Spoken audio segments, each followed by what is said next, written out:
সিমনার ব্রহ্মকুণ্ডতে বছরে দুবার মেলা হয়। এর মধ্যে রাস পূর্ণিমাতে একবার মেলা বসে। রাস পূর্ণিমাতে 3 দিন ব্যাপী মেলার দ্বিতীয় প্রস্তুতি সভা হয় মঙ্গলবার মন্ত্রী রতনলাল নাথের উপস্থিতিতে। 5ই নভেম্বর থেকে শুরু হবে রাজ্য সরকারের তথ্য ও সংস্কৃতি দপ্তরের তরফে রাস পূর্ণিমা তিথি উপলক্ষে রাজ্যের ঐতিহ্যবাহী ব্রহ্মকুণ্ড মেলা।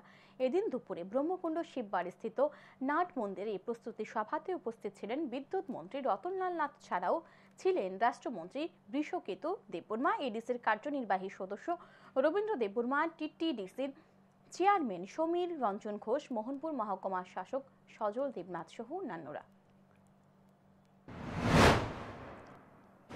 সবাই মিলে আমরা সুন্দর করে আমরা মেলাটাকে সুন্দর করে সাজিয়ে রাখবো এবং যাতে সুন্দরভাবে ডিসিপ্লিন ওয়েতে যাতে মেলা হয় সেদিকে আমরা গুরুত্ব দিয়েছি।